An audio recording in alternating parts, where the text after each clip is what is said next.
Bonjour Lionel, Bonjour JB. Content de te retrouver. Un nouveau numéro de Dialogue avec mon œnologue. Avec grand plaisir. Bien. Alors on a goûté il y a quelque temps un Porto qui était le Porto Tony? Tony. Oui, c'est ça. Hein, et tu m'avais dit qu'il y avait un autre Porto qui était le Porto Ruby. Il y a deux grandes familles. Le Porto Tony, il est vieilli à l'air, à l'oxygène, en contact avec l'oxygène. Le Ruby ne l'est pas. Ce serait bien qu'on puisse goûter le Ruby parce que tu m'as vraiment mis l'eau à la bouche. Il y a plusieurs types de rubis. Hein. Okay. Il y a le rubis qu'on va appeler d'entrée de gamme, R-U-B-Y. Hein. Le Tony est un rouge qui tire vers l'orange, alors que le Ruby est un rouge qui reste, pas framboise, mais un peu dans ses tonalités.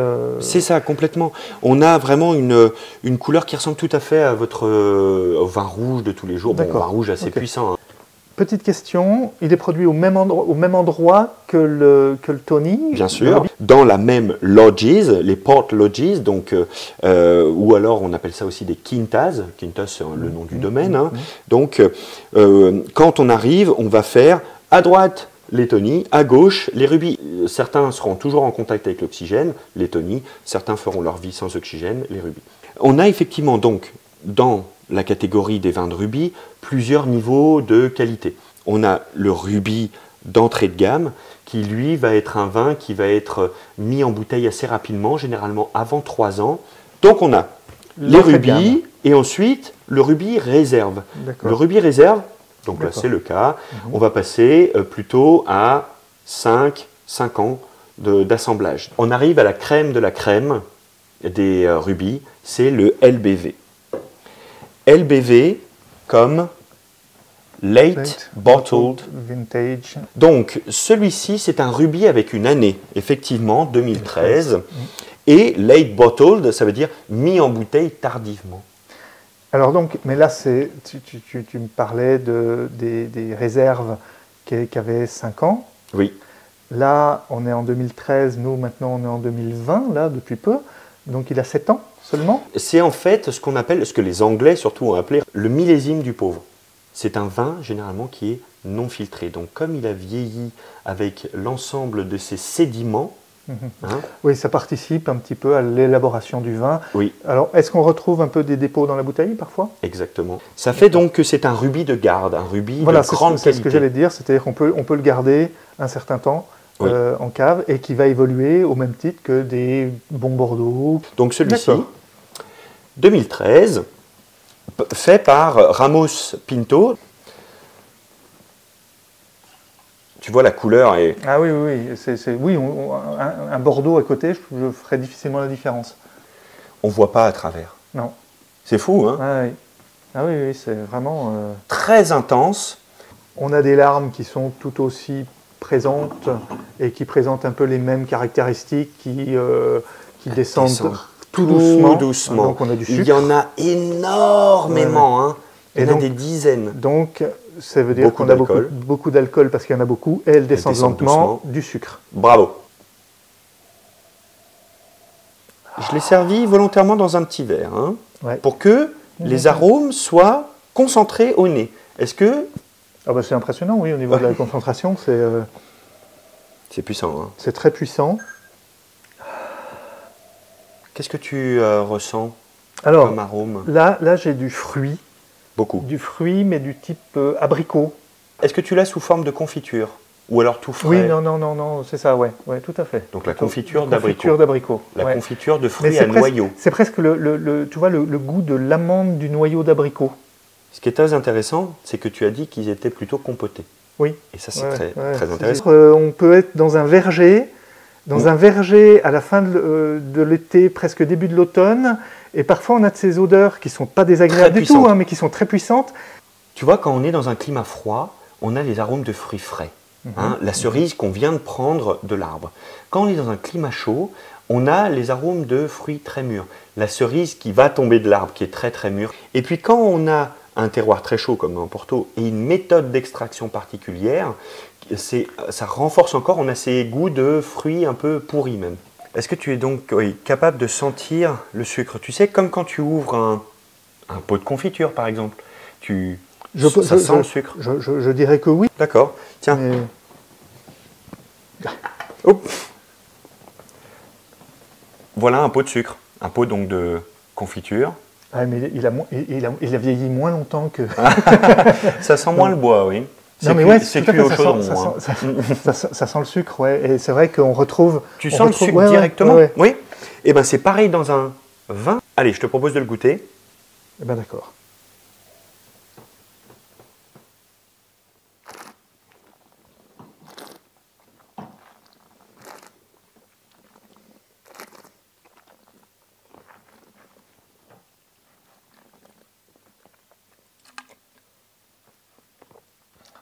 On a de la confiture en bouche, quoi. Enfin, c'est vrai que tu m'as fait sentir de la confiture et on a de la confiture en bouche. Confiture de fraises, de framboises, de cerises, avec des épices. Avec des épices, encore une fois. Ça sent quand même la cannelle, la vanille. Et puis, on a cette brûlure aussi. De l'alcool. Cette intensité. C'est vrai de l'alcool. On est fort en alcool.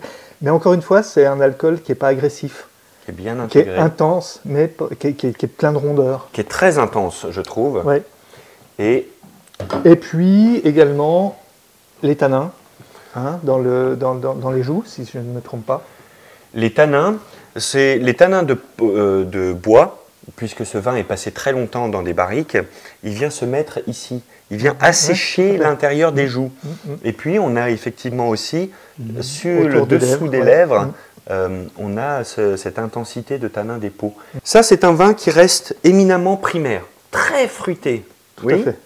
Il a le côté boisé, un vin donc facile à boire. Le LBV sera un vin qu'on boira très facilement à l'apéritif et puis surtout qu'on amènera à table. Voilà, donc sur des fromages, sur des viandes, parce qu'au final, il se comporte comme tous les vins qu'on connaît. Là, on vient de goûter le rubis, donc millésimé, qu'on appelle LBV, Late Bottle Vintage. Et maintenant, on a au-dessus, et c'est vraiment la gamme la plus supérieure, la plus qualitative de tous les vins de Porto, c'est le Porto millésimé.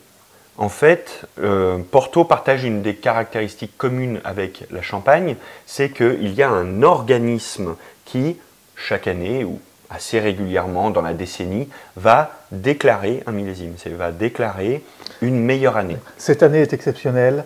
On vous autorise à faire du Porto millésimé. C'est ça. D'accord. Donc c'est à peu près 3 fois par décennie.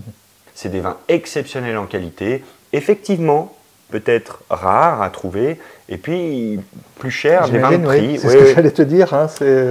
Là, en termes de prix, du coup on passe. Là on avait dit entre 15 et 20 à peu près, et là on va passer il faut compter un minimum, je pense, de 40 €. D'accord. Dans le siècle passé, il y a 5-6 millésimes qui font autorité. De notre temps, on va dire, le 1963 serait la référence. Oui, donc là, on est encore dans le traditionnel. Oui. Qu'est-ce qu'il y a de particulièrement traditionnel dans cette production-là? Avec le millésimé, vraiment, on passe dans un autre monde. On revient à l'essence même du Porto en termes de tradition, c'est-à-dire que quand on récolte le raisin, on le rapporte, on le jette dans des lagares. Lagares, donc des... En fait, les lagares, c'est des piscines énormes en béton. D'accord. Dans lesquelles on vient déverser les hottes de raisin, ou alors sinon même le camion. Et là, les vendangeurs se mettent bras dessus, bras dessous, et pieds nus, continuent de faire perdurer cette tradition, d'écraser, de fouler les baies aux pieds. Les autres éléments de qualité d'un Porto millésimé, ce sera d'avoir également accès aux meilleures vignes, aux meilleurs vignobles, aux meilleurs raisins. On sélectionne en fait le meilleur du domaine pour faire le meilleur vin. Ce vin, on va le mettre 2 ans en barrique. En tout cas, il doit être embouteillé avant sa 3e année et ne sera surtout pas filtré. D'accord. C'est un vin, on aura cherché donc à extraire encore plus d'éléments de sédiments, d'éléments naturels. Et ce vin, il est connu pour être en fait indestructible. Dans les bonnes conditions de conservation, un vin millésimé peut se garder 100, 200 ans. Pas de problème. D'accord. Alors là, tu m'as mis plus que l'eau à la bouche, donc il va falloir agir. Et donc ici, on a Porto, donc en anglais vintage, millésimé, qui est fait par Quinta do Noval. Et le millésime est de 1999. Alors celui-là en couleur, je le trouve très très léger. Alors il reste rouge, hein, mais un tout petit peu tuilé quand même. Bien sûr. Hein, Bien sûr, pourquoi plus que le précédent. Ce vin est garanti voilà, à avoir 20 ans, alors qu'effectivement notre rubis en avait 6. Ouais. Donc on se rend compte que on a des éléments de la sédimentation qui sont laissés sur le verre. Alors, baisse d'intensité en couleur, certes, sédimentation, toujours autant d'alcool et de sucre, au nez. Bon, on retrouve des valeurs quand même de fruits. Bien sûr. Hein, avec plus de subtilité, plus de sensibilité, on est plus rond. Moins dans la puissance absolument. D'un vin jeune comme le LBV 2013. Ouais. Alors c'est bête à dire, mais on sent une maturité, mais dans le sens justement où... la sagesse. Voilà, c'est ce que je cherchais comme terme. On passe de l'adolescent exacerbé à l'adulte, voire au vieil adulte, au pépé. On a toujours cet arôme de confiture. Absolument. Mais moins présent. On peut goûter, on a le droit là? Allez, go. On y va?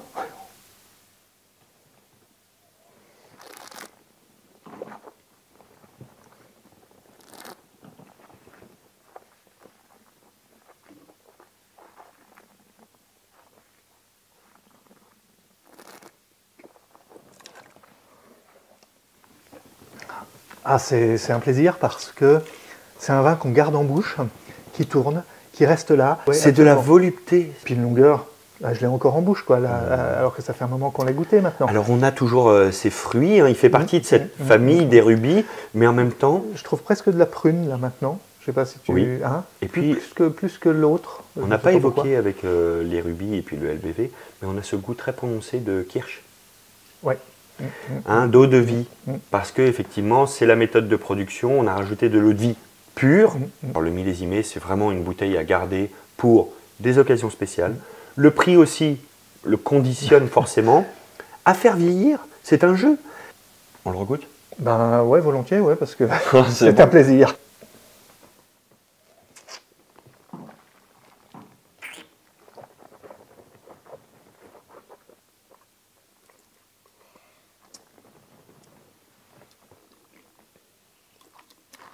« 20 ans d'âge, le vin est alors, tu vois, équilibré. On parle... alors, il y a une expression qui dit « le petit Jésus en culotte de velours ouais. ». Mais là, c'est le terme velours qui correspond bien parce qu'il y a une douceur en bouche.